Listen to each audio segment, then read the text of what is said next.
We uh, we went to a scout disco. I'd never been to a disco before. I'd actually never kissed a girl before.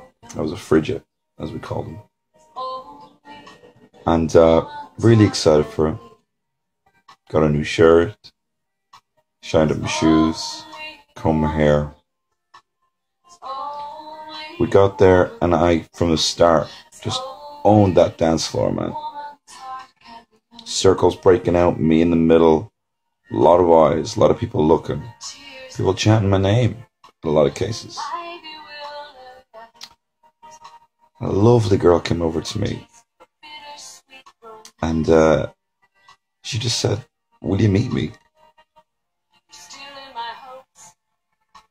And I said no.